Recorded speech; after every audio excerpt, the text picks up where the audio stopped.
Planetary? I believe we have I think for the first time it is possible, as a possible outcome, to make life multiplanetary. The key to making life multiplanetary is a fully reusable rocket. That's the key. So, full and rapid reusability, like an aircraft. So it's just very hard to achieve full reusability given the strength of Earth's gravity field and the density of the atmosphere. Full reusability is like relatively easy on Mars, which has around 37-38% of Earth's gravity and about 1% atmospheric density. But it's just barely possible to achieve reusability on Earth. It's not as though all the rocket engineers in the past. It's not as though reusability never occurred to them. They're well aware of aircraft and other things. It's just that it's an incredibly difficult technical problem, and they just thought it was impossible, or the probability of success was so low that it was not worth doing.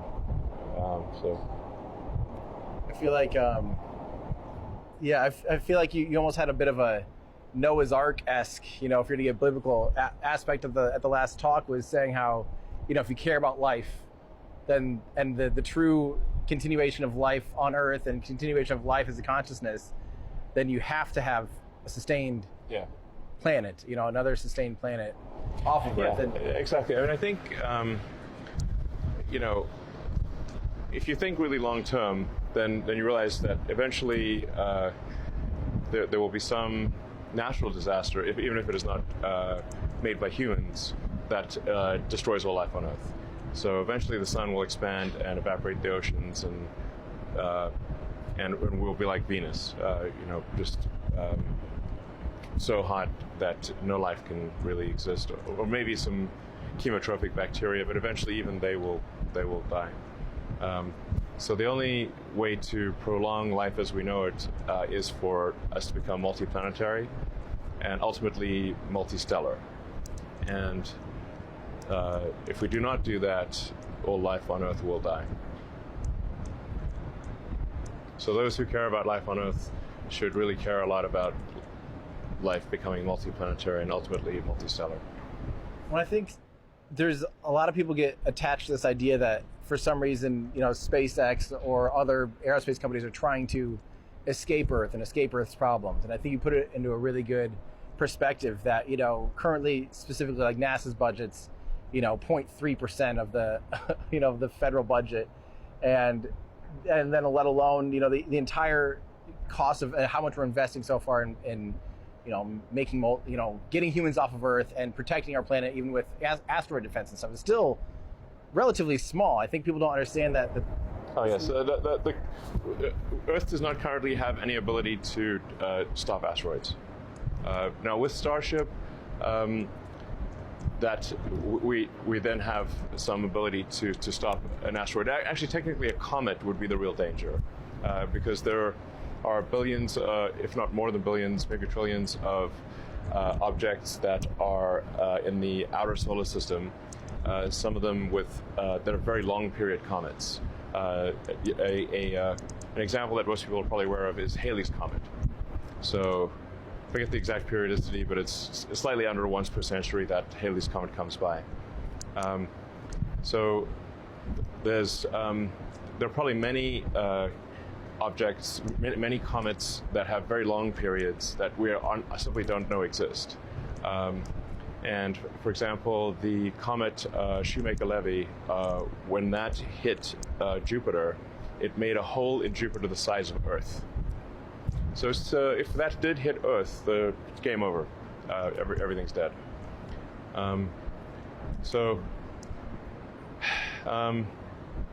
Anyways, there's always some risk of such a thing occurring, and the probable lifespan of life is just much greater if we're a multi-planet and ultimately multistellar civilization. Well, I think people also don't tend to realize that it's not a zero-sum game. That if we're working on rockets and space flight and aerospace technology and all of these things, life support for these things, it's not just that this company spent $100 million on a rocket and that $100 million went into space. It's that $100 million went into the economy, invested in our own technology, our terrestrial technology. Look at all the spin-offs of NASA and what NASA had done in the 60s and 70s to create the society that we live in today.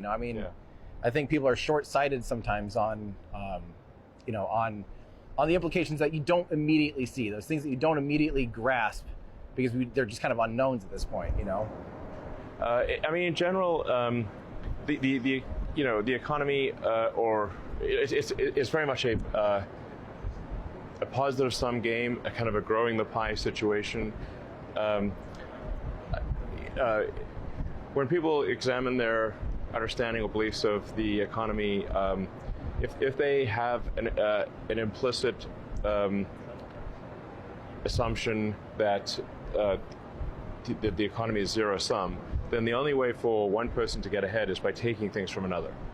But obviously the economy today is much, much greater than it was in the past. And we have the economic output per person is massively greater than the past. So obviously what has happened is that the pie has grown, and it has grown much faster than the population has grown. Essentially, if one creates wealth or creates great products and services, that is something that should be applauded.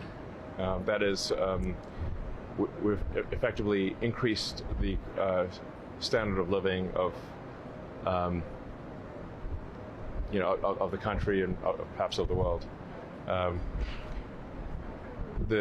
sometimes people will conflate or essentially think of consumption and wealth as the same thing, but they're obviously not the same thing. This is a sort of a long argument of sort of capital allocation is a job. Consumption is fun, but capital allocation is a job. Anyway, I don't think a ton of people want, say, Warren Buffett's job, which is to read through very tedious annual reports of companies, including the minutiae of the accounting, and decide whether to invest in Coke or Pepsi. I don't want that job. I think aerospace in general kind of still follows the same, if back in the day, at one point, no one had electricity, running water, air conditioning, all of modern's life conveniences. And of course, at first, it started off as something that only a few people could get, and now it's, a pretty common standard of living across the world. And you got to start somewhere. Same with air travel.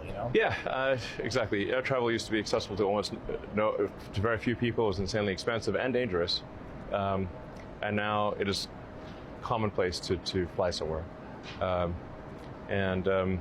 TVs used to be rare and expensive, and then big flat screen plasmas used to be extremely expensive, and now you can buy, go to Walmart and buy an amazing flat screen plasma for $500. It's amazing.